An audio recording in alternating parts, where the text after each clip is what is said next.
অভিনন্দন জানাচ্ছি বিরাট একটা গুরু দায়িত্ব সম্পন্ন করার জন্য। এটা শুধু আনুষ্ঠানিকতা না,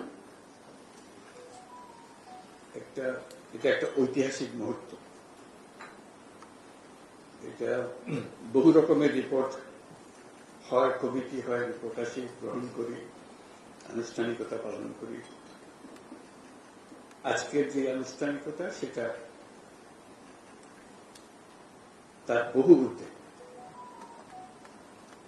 এই ঘটনাটা, আজকের ঘটনাটা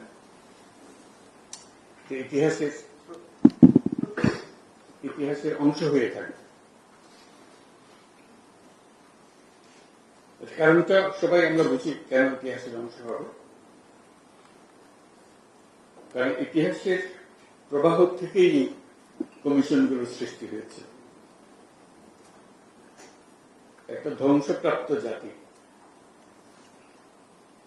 এই ধ্বংসপ্রাপ্ত জাতি হঠাৎ পুনরুত্থান হয়েছে, মাথা চাড়া দিয়ে শির দ্বারা খাড়া করে দাঁড়িয়েছে।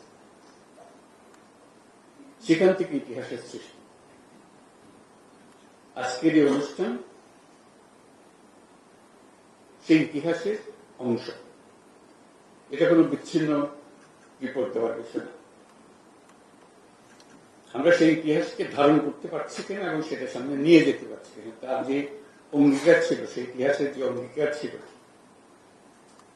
সেই অঙ্গীকারটা আমরা পূরণ করতে পারছি কিনা, সেটাই আজকে আমাদের প্রশ্ন। এবং আমাদের আত্মবিশ্বাস হতে হবে যে আমরা আজকে যে রিপোর্টগুলো আমরা হাতে নিলাম, ডেফিনেটলি এটা ইন্টেলেকচুয়াল একটা বড় এক্সারসাইজ দেশের জন্য। কেউ এটা তো স্বীকার করবে, কিন্তু আজকের গুরুত্ব তার ইন্টেলেকচুয়াল এক্সেলেন্সের জন্য। আমরা মানুষের মনোভাবকে, মানুষের স্বপ্নকে এর মধ্যে ধারণ করতে পেরেছি কিনা, সেগুলো মূল প্রশ্ন। তাহলে আমাদের বিচার হবে আমরা সেই স্বপ্নকে ধারণ করতে পেরেছি কিনা। আজকে তার যাত্রা শুরু হলো এই ঐতিহাসিক ঘটনার প্রবাহে। একটা উচ্চ অংশে আমরা এসেছি। আমরা একটা নতুন দেশ, নতুন বাংলাদেশ তৈরি করার স্বপ্ন নিয়ে এটার কাঠামো রচনা করার কাজ আপনাদের হাতে দিয়েছিলাম কমিশনের মাধ্যমে। স্বপ্ন আছে, এখন সেটা স্বপ্নগুলোর রূপরেখাগুলো তুলে ধরার জন্য। কাজে এটাই ক্লাসরুমে পড়া হবে, অনেক শিক্ষণীয় বিষয় থাকবে, সেটা ভিন্ন কথা। কথা হলো যে জাতির যে পুনরুত্থান হলো, যে স্বপ্ন নিয়ে পুনরুত্থান হলো, সে পুনরুত্থানকে আমরা ধারণ করতে পেরেছি, তাকে এগিয়ে নিতে পারছি কিনা, সেটাই আমাদের বিবেচ্য বিষয় হবে। এটা এখানে শেষ না, এটা এই অধ্যায় শুরু। স্বপ্ন এবং তার অভ্যুত্থান পরবর্তী যাত্রা, সেটা শুরু। একটা বড় অংশ আজকে প্রতিফলিত হয় আমাদের আলোচনা এবং এই প্রতিবেদনের ভিতর দিয়ে আমরা কি করতে চাচ্ছি, রূপরেখা যেটা অঙ্কন করেছি। এটার মাধ্যমে আমরা আলোচনা শুরু করব সবার সঙ্গে, যে সবার মন এর মধ্যে সায় দিচ্ছে কিনা, অঙ্গীকারগুলো পূরণ হচ্ছে কিনা। এটা হলো আলোচনার দর্শককে আপনারা তৈরি করে দিয়েছেন। সে আলোচনার পরবর্তী অধ্যায়টা কি হবে সেটাও আমরা জেনে রাখি। এটা মতৈক্য প্রতিষ্ঠা হবে, সবাই একমত হবেন, কিন্তু কিছু অংশে একদম একমত হবে। তাই হলে আমরা কি স্বপ্ন দেখলাম, নিজেরা একা একা স্বপ্ন দেখলাম, মানুষের স্বপ্নের অংশ নয়, সেটা তো হতে পারে না। আমরা কতটুকু সেই স্বপ্ন এখানে নিয়ে এসেছি সেটার জন্যই আলোচনা। এটা কোনো বাইরের থেকে চাপানো জিনিস না, ভেতর থেকে উদ্ভূত একটা জিনিস। যে আলোচনা হবে, সে আলোচনার নেতৃত্ব দেবেন আপনারা মতৈক্য প্রতিষ্ঠার জন্য। যেহেতু আপনারাই তাদের পক্ষ থেকে স্বপ্ন দেখেছেন, কিভাবে তাদের স্বপ্ন আপনাদের স্বপ্ন একাকার হয়ে যাবে, তার মাধ্যমে আমরা যেটা গঠন করতে চাচ্ছি, যেটা উদ্দেশ্য হল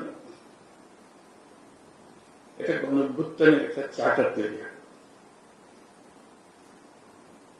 ওই যে নতুন বাংলাদেশের চার্টার, সেই হবে চার্টার। সেই চার্টার মতৈক্যের ভিত্তিতে হবে। নির্বাচন হবে, সবকিছু হবে, কিন্তু চার্টার হারিয়ে যাবে। এই চার্টার থেকে যাবে ইতিহাসের অংশ হিসেবে। এটা আমাদের জাতীয় কমিটমেন্ট, এটা কোনো দলীয় কমিটমেন্ট না। আমরা আশা করছি সব দল এই চার্টারে সাইন অন করবে। ওই যে বললাম ঐক্যমত, যেটা তখন এটা আমাদের বাংলাদেশ জাতি একটা সনদ, যে সনদ আমরা বুকে নিয়ে অগ্রসর হব এবং যত তাড়াতাড়ি পারি, যত বেশি পরিমাণে এটা বাস্তবায়ন করতে পারি, বাস্তবায়ন করতে থাকবে। ভবিষ্যতে যে নির্বাচন হবে এটার ভিত্তিতে, এই চার্টারের ভিত্তিতে, সেটাও যেন ঐক্যমতের সরকার হবে, যে চার্টারকে আমরা ধরে রেখেছি, তার যত কিছু হোক এটা যেন আমাদের হাত থেকে ছেড়ে দেবে। তাহলে এই স্বপ্নের যে কন্টিনিউটি সেটা থাকবে কি করে? আমরা সেই স্বপ্নের কন্টিনিউটি চাই, বাস্তবায়ন চাই। নির্বাচন তারই একটা অংশ হবে, চার্টারের একটা অংশ হবে, ঐক্যমতের নির্বাচন হবে। তা না হলে চার্টার তো হারিয়ে যাবে, ঐক্যমত না। সেভাবে আমরা অগ্রসর করতে চাই। কাজে এটা খুবই গুরুত্বপূর্ণ জিনিস, আমাদেরকে সেই গুরুত্ব অনুধাবন করতে হবে এবং তার জন্য এই যে পরবর্তী অধ্যায় শুরু হবে আলোচনা, সেটা কিভাবে আমরা করবো সেই ঐক্যমত নিয়ে এসে আমরা নতুন সরকারের দিকে চলে যাব, সেটি হবে আমাদের অধিকার। এবং তারা এই চার্টারকে ধারণ করে এটা নিয়ে অগ্রসর হবে। আজকে এই ঐতিহাসিক গুরুত্বের কথা স্মরণ করিয়ে দিয়ে আজকে আমাদের আলোচনা শুরু করতে যাচ্ছি। সবাইকে অভিনন্দন, ধন্যবাদ। কষ্ট করার জন্য অজস্র কষ্ট করেছেন আপনারা। জাতির পক্ষ থেকে আপনাদের সবাইকে, সদস্য এবং চেয়ারম্যান মহোদয় যারা আছেন, তাদেরকে আমি অভিনন্দন জানাচ্ছি। ধন্যবাদ।